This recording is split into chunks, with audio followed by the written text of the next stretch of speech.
Hey, what's going on, good people? Welcome to Russ Can Fly. We're gonna do a flight from start to finish. Let's go!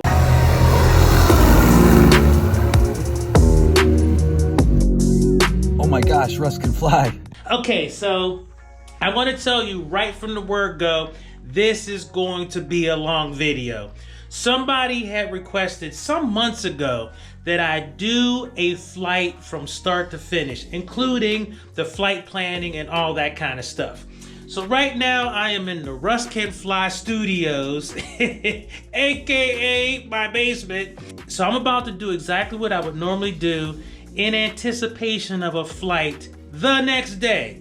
So it is the night before, and that's why you have me in my studio right now. And this is pretty much how it starts. This is the genesis of every flight. The first thing I do is, while I am having dinner with my wife, I watch the local news. I just want to get a sense of what's going to be happening. What weather can I anticipate? What are the winds going to be? Is there any storms or anything like that? And then what's the overall picture from the west, north, east, south, all of that kind of stuff. And then once I kind of get a sense of whether or not a flight may be doable, then I'll start digging in. Now, as I film this video, it is winter time, and the winter this winter has been bananas. So what I've heard tonight makes it kind of iffy. So one of the things that I do is, once I hear that weather report, there's a couple things that I do, and I'm going to show you right now. Okay, so I am at my workstation proper, and one of the things that I'm going to do is fire up my computer, and I am going to go on to weather.com or weather.gov. And that's, some of the things that I normally do to try to, see like what the big picture is going to be. Okay, so I fired up my computer and I'm just waiting for that to boot up. But one of the first things that I do is, of course, I pull out my old faithful iPad, and what I'm going to do is I'm going to go on the ForeFlight, and I'm just going to look around in terms of what I think I may want to do. Now, again, as I film this video, I'm still deeply ensconced in, all things instrument rating training. And so this flight plan will be with that in mind. I'm definitely going to want to fly to an airport that has an approach. And one of the things that I am probably going to do is do a flight that I've already done, just so that I can kind of like cement some of the skills that I learned while I was doing the flight and training. Now, I just want you to see, one of the things that I do is, once I turn on my ForeFlight, I just kind of go to the map and, let me clear this. Yeah, I was looking at some other flight. But I just clear this and I just have a sense. Yeah, you see I was looking at Florida. Yeah. Anyway, let's get back on this. That was actually California. So anyway, one of the things that I, do is I just kind of get a sense of like what's happening on the map. Where do I, maybe want to go. And I just kind of pop around a lot. And actually, when I was building IFR time, I really did a lot of this, like, oh, what is this airport here? How far north can I go? One of the things that I have not been doing is coming south. I am definitely going to be rectifying that. All right, so one of the things that I did was I flew to this Jake Arner Memorial Airport, 22 November. Now you can see there's this big class Charlie here. This is the Allentown Airport. Now what I could do is I could get flight following, whatever, but one of the other things I want to do, there's a VOR down here that's, active down here at Heritage Field. So one of the things I want to be careful about Heritage Field is it has 2 cooling towers, and actually you'll see these here. See, it's marked here on ForeFlight, these cooling towers. One of the things that's really crazy is you got to be careful of those cooling towers. So it is a nuclear facility, and it's a cooling tower. So one of the things that can be happening is there can be, you know, steam or heat rising up out of there, and the air is cold right now. And I gotta tell you, a couple times when I've done some maneuvering over this VOR or gotten close to that, man, I've gotten rocked. I mean, the air is just so disturbed. So that's just one of the things that I'm gonna keep in mind. But what I'm thinking about doing is basically maybe taking off from Doylestown. So let's see. Let's go K Delta Yankee Lima and the Pottstown PTW. And so this is how I begin to build my flight plan. And so right now you can see I'm at Doylestown here, and maybe go down to the Pottstown VOR, and then maybe we'll go north to this Jake Arner Airport. So let's see what happens when we put that in. That's going to be 22 November. Let's switch to this and then hit the space bar. Okay, so one of the things that I do look to see is like what the, you know, distance is going to be, how long it's going to take me, that kind of thing. And as you can see, this is the preliminary flight plan. This does 2 things. It keeps us clear of this Bravo here, which is the Philadelphia International Airport. And it also keeps me clear of this Allentown Class Charlie airspace. And one of the things that I believe is, let's go to full screen, and let's look at procedures, and let's look at approaches. I'm sorry.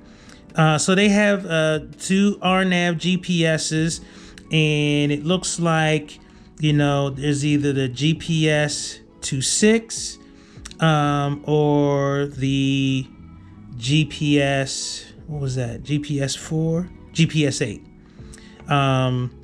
So these are the 2 approaches. This is basically what I do. This is kind of how I plan. And so I'll just mess around and see. And it all depends on how much flying I feel like doing and what my time constraints may be. So that's just one flight plan that I've built. But what if we spread our wings here a little bit? Williamsport Regional. Never been there. This is what this looks like. So, and like I said, this is exactly what I do. So Williamsport Regional. Yep, that did it. Okay, so let's just see what this flight plan looks like on the map. Yeah, so that's what that looks like. So, you know, so I'll play around a little bit. What is this up here? Bradford County. Okay, I've been there. What is this over here? Grand Canyon Regional. That's interesting. November 38. Okay, let's check that out. So let's add that to the flight plan. And as you can see, I'm just messing around with stuff because, you know, I'm not exactly sure what I want to do. I do know I want to go somewhere that, you know, has some approaches. So that's definitely what's clear. So this is what the flight plan looks like so far. Now, what I could do is, rather than going to the Pottstown VOR, but I'm probably going to keep that because I'm going to navigate to the VOR, and then so keep that as part of the flight plan, and then just keep the rest of this and just use these as waypoints. But this may be a winner. Now look, let's see. So right now, that's an hour and 35 minutes, 152 nautical miles, 26 gallons of fuel. And yeah, so that's a little bit more of a robust flight plan. Now, here's the thing.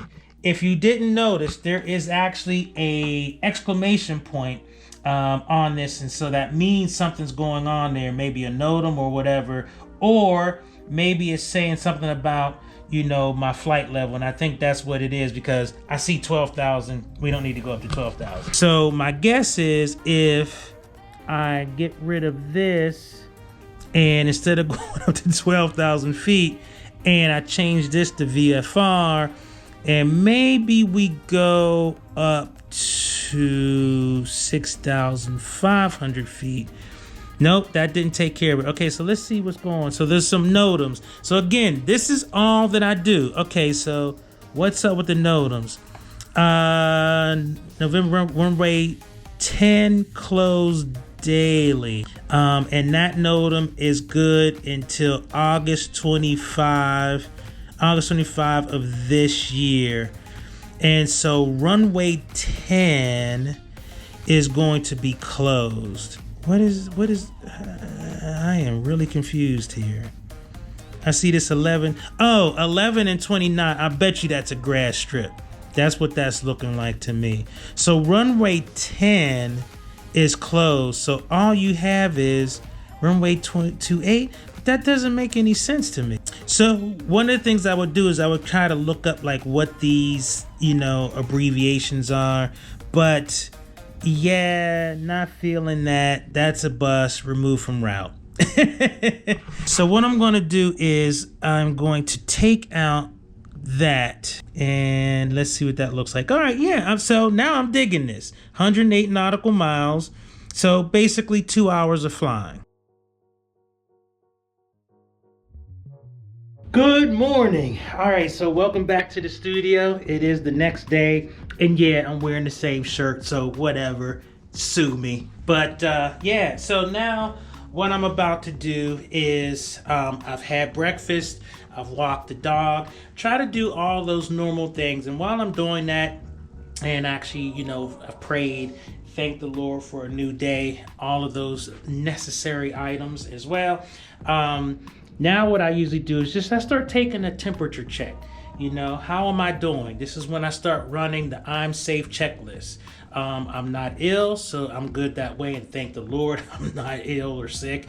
I haven't taken any medication other than my multiple vitamins, so no medication.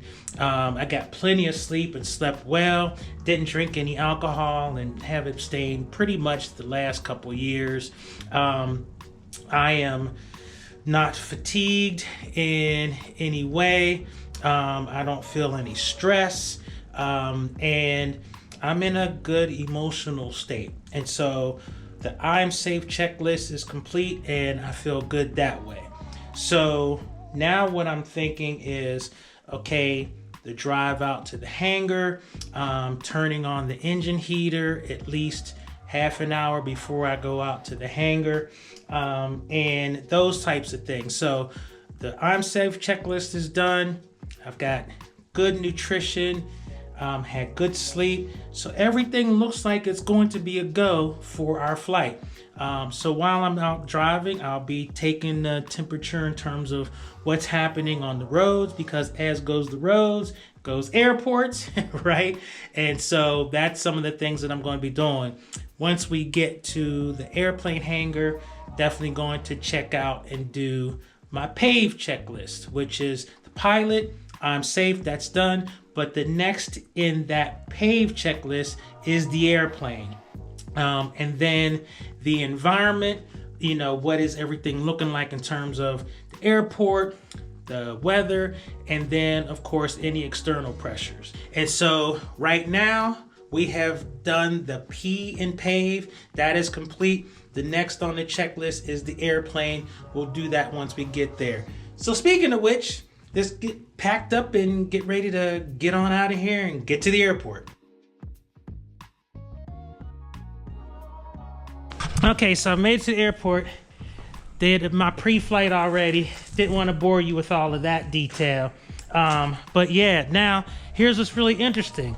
I may have to modify the flight only because there is an AirMet, which is a report given for significant weather that pilots should talk about.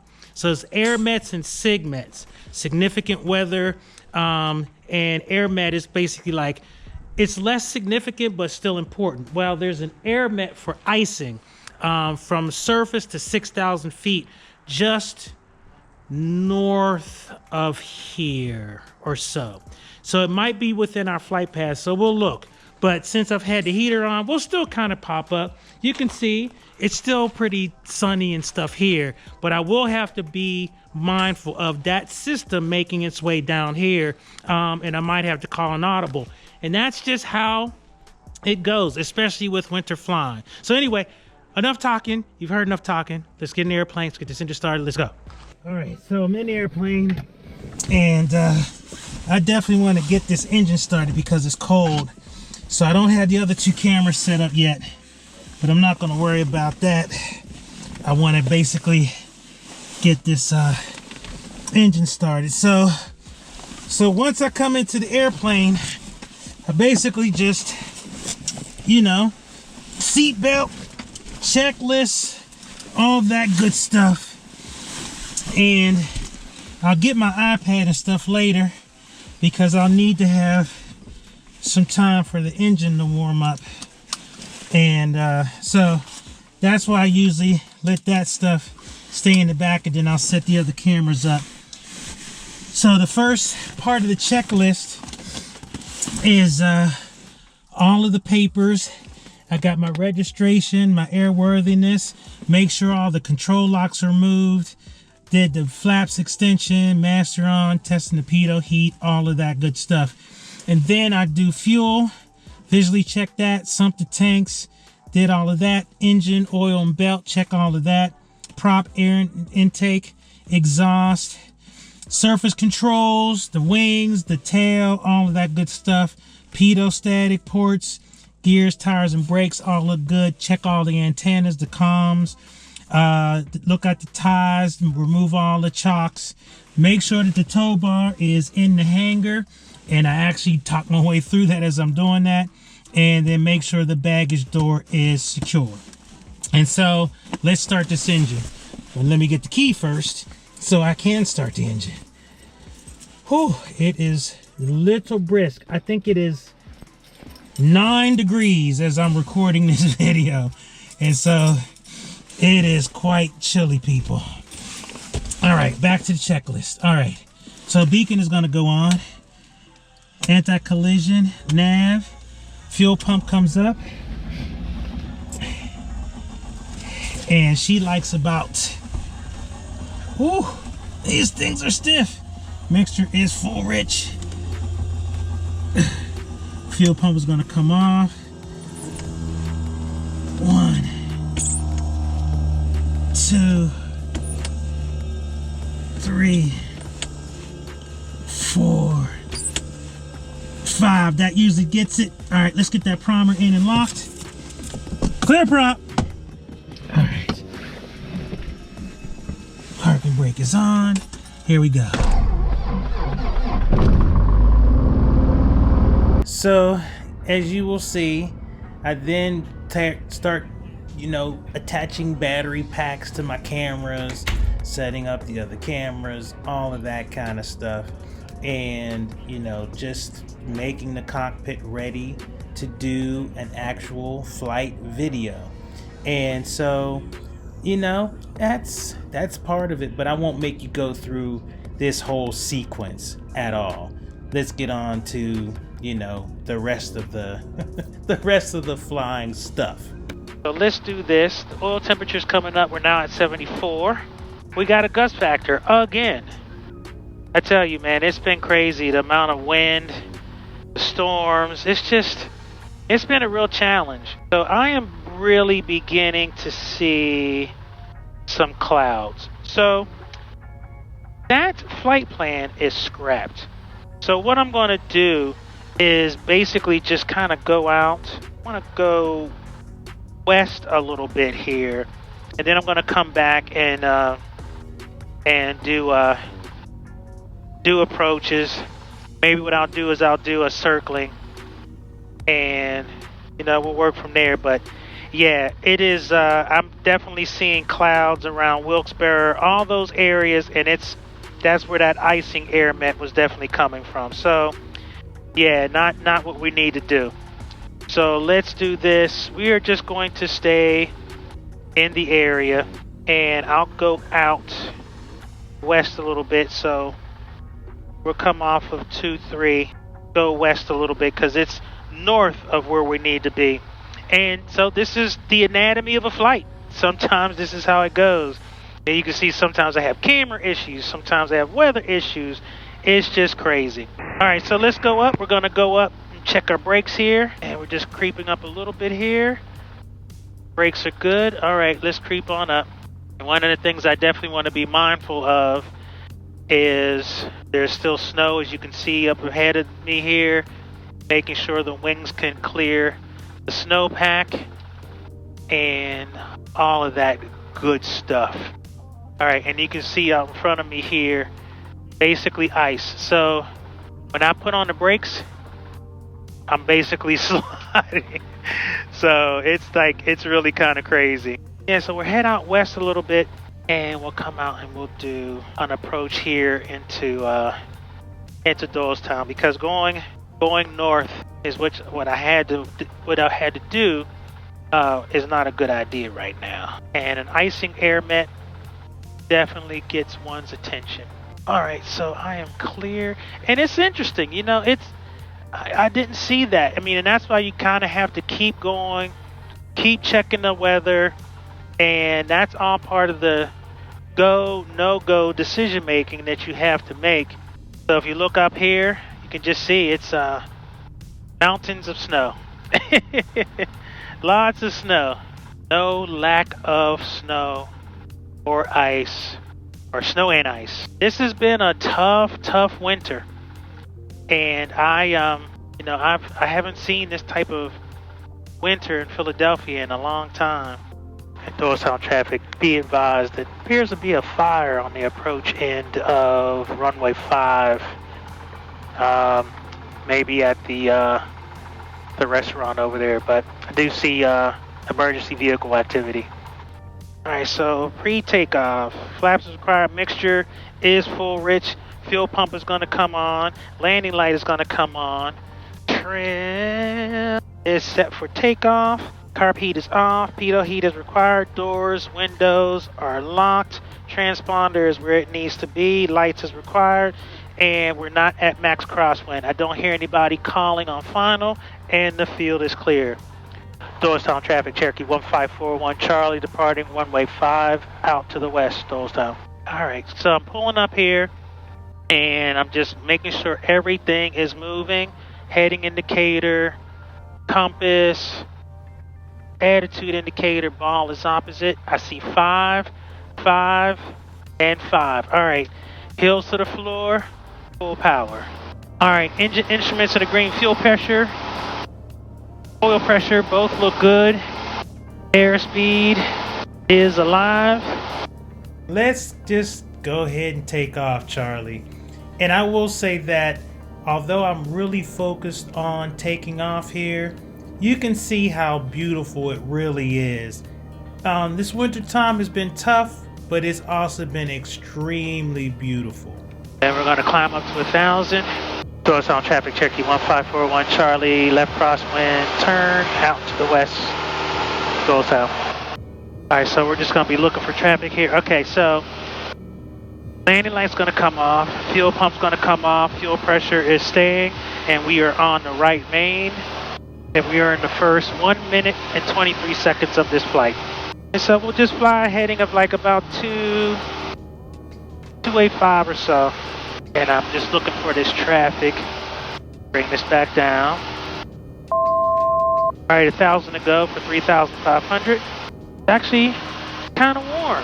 So I wanted to show you something. Look out here. So you see that, looks like just a lot of snow right there. That's actually a little lake.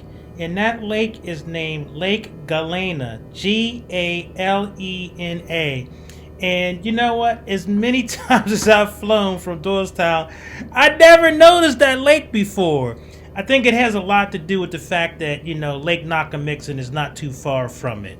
Okay, so what I'm going to do... Close on traffic, 305, we're going to extend our departure for the traffic joint downwind. Alright, I'm just climbing a little bit. Oh, thanks, Steven. You can see out here, I'm just flying towards Pottstown. So I'll just fly towards the smoke here, and then just bring it on back to Doylestown. Pull some power here, as we're kind of cooking. And it's a little gnarly. Alright, so what I want to do here is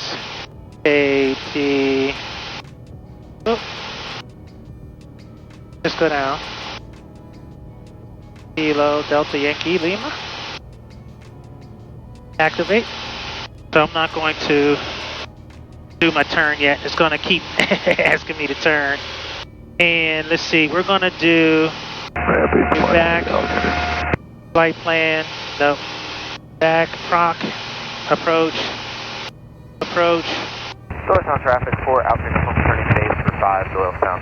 So we're going to do the RNAV, Awisa. Commander traffic, is the west line open? Alright, so load and activate the approach. Alright, so we're going to go left, and let's slow her down so we can have some time. So we're going to go into Awisa, go down to 3,000, because we want to be at or above 3,000. And I'm turning, and I want to definitely make sure I don't Doylestown traffic 4, bust Bravo here. Crosswind for 5, Doylestown. So we want 3,000, and I'm just looking for traffic too. And so I'm heading towards Awisa. It's gonna be a direct entry.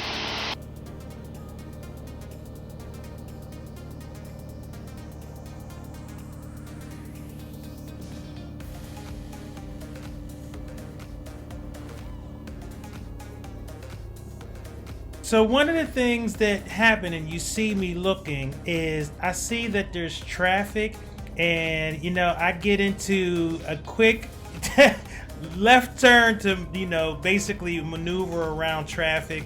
And it's at this point where I'm like, you know what, I am not comfortable, and I want to make sure I keep this flight safe. And this whole doing an approach and all that kind of stuff, it's out the window. Safety first. Yeah, that freaked me out. Alright, so I was doing this approach. All of a sudden I saw something pop up. Yeah, so I know this is like all busted up. I'm not going to belabor the rest of the flight, but as you can see, the moral of the story is from one day to the next, the flight plan can completely change. I could have in my mind that I'm going to do a flight a certain way, and the weather or the circumstances changes it, and sometimes it can change from minute to minute based on traffic or some other phenomenon. So let's go ahead and get Charlie on the ground and conclude this flight, which has been kind of strange. All right, cue the music. Doylestown traffic, Cessna 30 Papa, sending left to downwind, runway 05, Doylestown.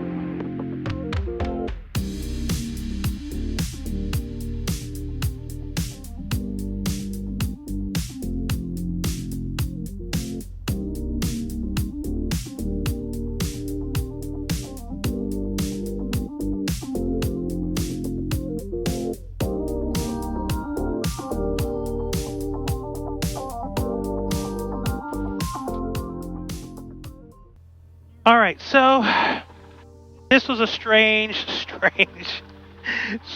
flight. Doylestown traffic, Cessna 30 I could do another lap in the pattern. I'm not feeling comfortable. Like, I got really discombobulated there, and I lost a lot of situational awareness. Now that I'm not comfortable, I'm not comfortable. So we are going to taxi back, and we are going to call this a complete flight. And nothing worked out the way I wanted it to, but it worked out perfectly. Why? I took off and I landed, and the airplane is in good working order in one piece, and so am I. And so that is a great, successful flight. So I'm just taking my time going down here. So yeah, everything, as you can see, I planned last night to do a flight the weather's not cooperating. So I called an audible to do something, and even that was like a little weird. And so when I feel that, like I feel like I'm just kind of off a little bit, I shut it down. I shut it down. So yeah, I'm taking Charlie back. Basically, sometimes nothing goes as planned. I mean, everything gets discombobulated. So that's the nature of general aviation, especially in the winter time. So that's gonna be pretty much it. I am just trying to taxi. Now, if you look out front there, no, I'm not gonna run into the snowbank, but that's why I'm creeping. I'm sorry we didn't get to do VORs and an approach, and I actually had to pull myself out of approach from here at Doylestown. And it was really interesting because with other people flying around, I just didn't feel comfortable continuing that approach, especially since other people are flying in VFR. And, you know, I'm kind of dialing it in and phoning it in. So that's pretty much it. That's the anatomy of a flight. I tried to do minimal editing. And so tell me, what is that? Get distracted. Anyway, tell me what you think of this flight and this style of video. I know it was much longer, but I basically wanted to show you what that looks like. All right, so so what I do here is I basically just take a picture of all my times, and it's on the engine monitor. So that's Hobbs, that's engine, and then we do TAC over here, 3717.3. Okay, I've got all my times, and then avionics off, lights, master is off. And that is all she wrote. Then one of the things I do is I release the parking brake. That then allows me to push Charlie back and release myself out of the seat belt. And I've been using this to kind of keep this so it doesn't just fall on the floor. That seems to work well. And just put this stuff away. iPad, I hang my headset on the yoke and just make sure everything is off. And I just look across these keys, and if I see off, I know it's off. So everything is off there, and we are good to go. So the last thing I do is I stop the cameras, and I usually stop that one too, and then I turn them off, and then I put them away. And usually that is pretty much it. So this camera is done, and it's in the container. I unplug this and take this off. And see, and that's the cool thing about having my own airplane, is that all of this stuff I can keep up. I don't have to take it off. What made recording flights difficult in the past was I had to take everything out. So, you know, I had to take this off. Sometimes I had a suction here that I had to take off. And, you know, all of those things, you know, I had to remove. And of course, my headset, my yoke, you know, all of that had to come off. And so, Sentry, all the stuff. But now all this stuff can stay in. I don't have to worry about turning it off, which is great. So then I just take this battery pack, take this off, cords and battery pack, get that all situated. And then battery packs go into my flight bag, aka my backpack. Then I'll make sure I put my iPad in here. That's pretty much it. Now I'm ready to put my cameras in there and make it happen. So that's it, y'all. That's how it goes. Now, a lot of times I'll put the camera back in here and do some filming, but just because of where we are. I think I'll just end the video here. But again, you know, if you like this style of video, I'm always just experimenting, right? I just want to show you so many different aspects of flying and airplane ownership, and all of those things. So that's why I wanted to show you my whole process of how I go about, you know, doing Russ Can Fly flights. So that is it. I thank you guys so much for supporting this channel.